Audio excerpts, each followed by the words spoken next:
Lakar. Lakar means tense in Sanskrit. That is also very useful and important for the students of the 9th and 10th standard.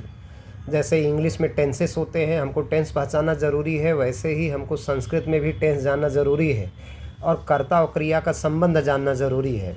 कर्ता जैसे हमको मालूम है कि प्रथम पुरुष का क्या कर्ता होता है। प्रथम पुरुष में सहतौते, सा, ते, ता, तत्ते, तानी और कोई प्रॉपर नाउन, कॉमन नाउन आपका सब्जेक्ट है तो वो आपका कर्ता है। जैसे किसी का नाम आ गया, राम, श्याम, जो भी है, क्या प्रॉपर नाउन या करता है। तो मध्यम पुरुष में क्या आता है? त्वम, युवाम, यूयम। और उत्तम पुरुष में आता अहम, आवाम, वयम। तो हमको क्रिया को भी जानना है, क्योंकि आपको मालूम है कि अगर प्रथम पुरुष का करता है तो क्रिया भी प्रथम पुरुष का रहेगा, अगर मध्यम पुरुष का करता है तो क्रिया भी मध्यम पुरुष का रहेगा, और उत्तम पुरुष का करता है तो क्रिया भी उत्तम पुरुष का ही रहेगा। मतलब जो टेंस है उस टेंस का प्रथम पुरुष, मध्यम पुरुष, उत्तम पुरुष का रहेगा। तो जैसे यहाँ पे दिया हुआ देखो, लट लकार है। लट लकार या को क्या बोलते हैं? प्रेजेंट टेंस बोलते हैं। तो लट लकार में प्रथम पुरुष का सफिक्स हमको बाई हार्ट होना चाहिए क्रिया का। लट लकार का क्रिया का आपको सेंटेंस बनाने के लिए, कर्ता क्रिया का संबंध बनाने के लिए हमको सफिक्सेस बाई हार्ट होना चाहिए। जैसे आगे, जैसे प्रथम पुरुष का क्या है? ती, तह, अंति। अब मध्यम पुरुष का क्या है? सी, थ।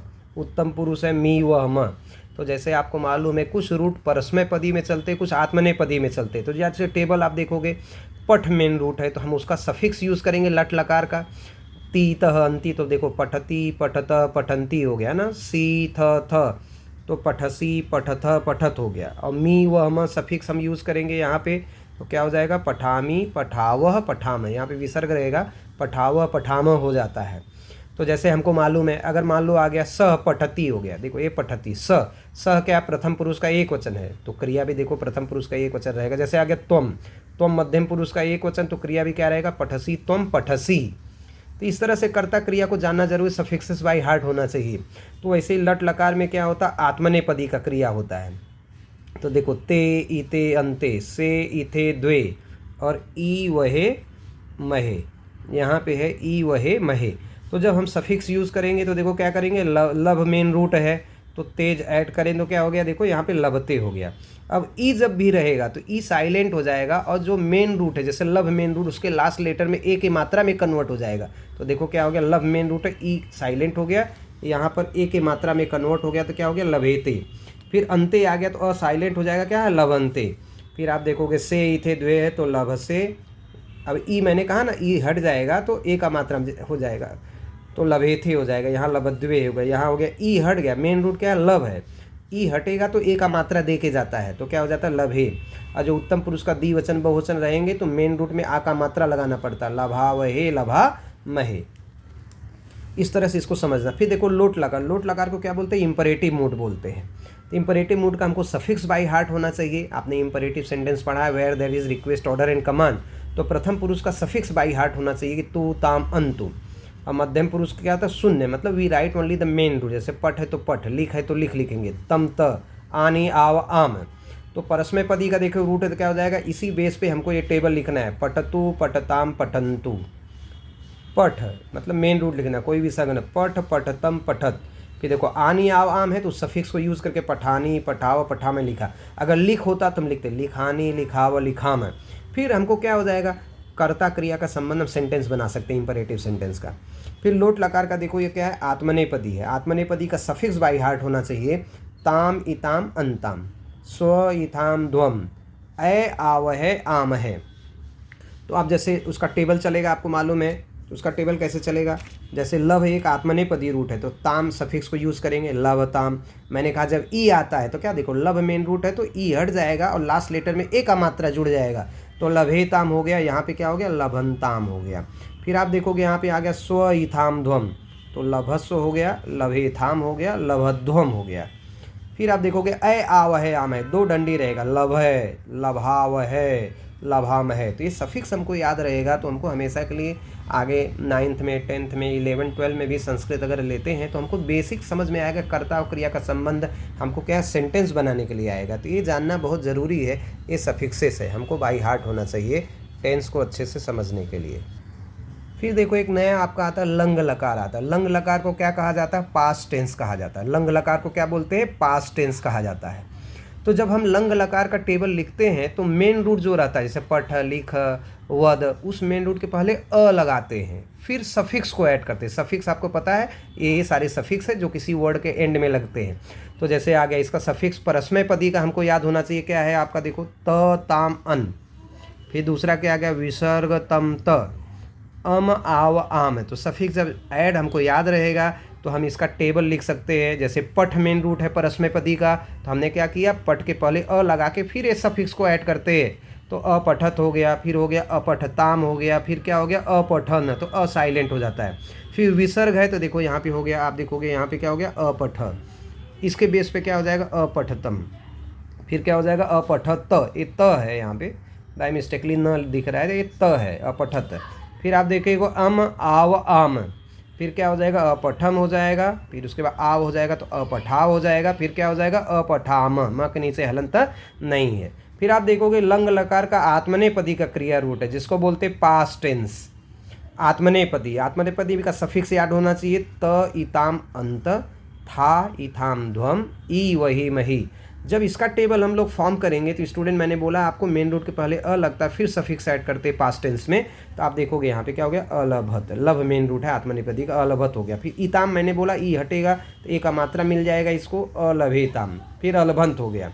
फिर क्या हो जाएगा था, इथाम, ध्वम, तो अलभथा, अलभेथाम, अलभध्वम। फिर ई, वही, मही हो गया, तो क्या हो जाएगा अलभे, अलभा, वही, अलभा, मही हो जाता है। फिर आता विधिलिंग लकार। विधिलिंग लकार को बोलते हैं पोटेंशियल मूड, पोटेंशियल मूड बोलते हैं, मतलब शुड के अर्थ में इसका यूज किया जाता है, पढ़ना चाहिए, लिखना चाहिए ऐसा। तो आप इसका सफिक्स बाई हार्ट होना चाहिए। प्रथम पुरुष का क्या होता है इत, इताम, इयु। फिर क्या होता है इह, इतम, इत, इयम, इव, इम।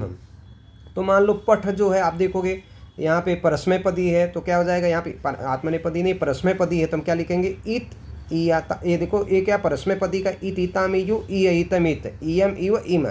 अगर इसका पठ का टेबल लिखेंगे तो क्या हो जाएगा इत है, ई हट जाएगा, ए का पठेत हो जाएगा, फिर क्या ये हो जाएगा पठेताम, ये क्या हो जाएगा पठेयु हो जाएगा। फिर उसके बाद क्या हो जाएगा ई है, ईतम, इत हम लिखेंगे पठे, पठेतम, पठेत। फिर इयम, इव, इम है तो हम क्या लिखेंगे पठेयम, पठेव, पठेम। इस तरह से इसका विधिलिंग लकार का टेबल फॉर्म कर सकते हैं। फिर आप देखोगे आत्मनेपदी का सफिक्स हमको याद होना चाहिए, इत, इयाताम, इरन, इथा, इयाथाम, इध्वम, ईय, इवही, ईमही। छोटा ई रहे बड़ा ई, खाली ए का मात्रा में कन्वर्ट हो जाएगा, मेन रूट जो रहता है लास्ट लेटर। तो जैसे लभ मेन रूट आप देखोगे यहाँ पे आ गया लभेत, फिर तो क्या हो गया इयाताम, लभेयाताम, फिर लभेरन हो गया, फिर क्या हो गया लभेथा, लभेयाथाम, लभेद्वम, लभेय, लभे वही, लभे मही। तो याद रखना जहाँ ई है वो लास्ट लेटर में मेन रूट के ए में कन्वर्ट हो जाता है। और फिर लुट लकार होता है जिसको बोलते हैं फ्यूचर टेंस, तो उसमें सफिक्स किसका यूज होता है लट लकार का ही सफिक्स यूज, लेकिन श्य लग जाता है षटकोण वाला। जैसे मैंने कहा पठिष्यति, पठिष्यत, पठिष्यन्ति, पठिष्यसि, पठिष्यत, पठिष्यत, पठिष्यामि, पठिष्याव, पठिष्याम। तो लट लकार का ही सफिक्स यूज होता है, लेकिन उसमें श्य लग जाता है, उसको क्या बोलते हैं लुट लकार बोलते हैं। लुट लकार यानी फ्यूचर टेंस कहा जाता है। तो अपने को याद रखना है प्रथम पुरुष, मध्यम पुरुष, उत्तम पुरुष और क्रिया के सारे सफिक्स याद होता है, हम टेंस फॉर्म कर सकते। जैसे मैंने कहा स अगच्छत, तो सह क्या है प्रथम पुरुष का एक वचन है, और अगच्छत क्या है आपका वह भी लंग लकार का प्रथम पुरुष एक वचन है, बराबर। जैसा करता वैसा क्रिया, स अगच्छत मतलब ही वेंट हो गया। जैसे मैंने कहा सह गच्छति, तो सह प्रथम पुरुष का एक वचन है, गच्छति लट लकार का प्रथम पुरुष एक वचन है, तो प्रेजेंट टेंस हो गया, ही इज गोइंग हो गया। तो इस तरह जैसे आ गया सह गच्छेत, गच्छेत क्या है सह प्रथम पुरुष का एक वचन है, और गच्छेत भी क्या विधिलिंग लकार का प्रथम पुरुष एक वचन, तो क्या हो जाएगा ही शुड गो। सह गच्छतु, गच्छतु क्या है लोट लकार का प्रथम पुरुष हुआ, सह क्या है प्रथम पुरुष का एक वचन है जैसा आपको मालूम है, तो सह गच्छतु ही में गो जा सकता है, तो मतलब इंपरेटिव सेंटेंस यूज हो गया। इस तरह सबसे पहले हमको जानना है प्रथम पुरुष, मध्यम पुरुष, उत्तम पुरुष है, तो अगर प्रथम पुरुष का करता है तो क्रिया भी प्रथम पुरुष किसी भी टेंस का प्रथम पुरुष का रहेगा। अगर कर्ता मध्यम पुरुष का है त्वम युवाम युयम, तो उसके साथ क्रिया किसका लगेगा मध्यम पुरुष का ही लगेगा, किसी भी टेंस का, लट लकार, लोट लकार, लंग लकार, विधिलिंग लकार का मध्यम पुरुष का ही क्रिया उसके साथ लगने वाला है। अगर कर्ता उत्तम पुरुष का अहम, आवाम, वयम, तो उसके साथ क्रिया भी किसी भी टेंस का उत्तम पुरुष का ही क्रिया लगेगा। जैसे मैंने कहा अहम पठामी, अहम उत्तम पुरुष का एक वचन, तो मी क्या है उत्तम पुरुष का एक वचन है लट लकार का। फिर अगर मान लो आ गया लोट लकार हो गया अहम पठानी, आनी क्या है उत्तम पुरुष का एक वचन है तो अहम भी उत्तम पुरुष का एक वचन है, या लोट लकार का हो गया। जैसे मैंने कहा अहम अपठम, मैंने पढ़ा, तो अहम उत्तम पुरुष का एक वचन, अपठम भी क्या है, लंग लकार का उत्तम पुरुष एक वचन है। तो इस तरह से कर्ता क्रिया का संबंध हमको जानना है और सफिक्सेस हमको याद रहेगा तो हमको आसानी होगा सेंटेंस बनाने के लिए। संस्कृत में सेंटेंसेस हम आसानी से बना सकते हैं। तो याद रखो, प्रथम पुरुष, मध्यम पुरुष, उत्तम पुरुष, यह कर्ता हो गया और यह क्रिया हो गया। इसको अपने को पढ़ के रखने का है।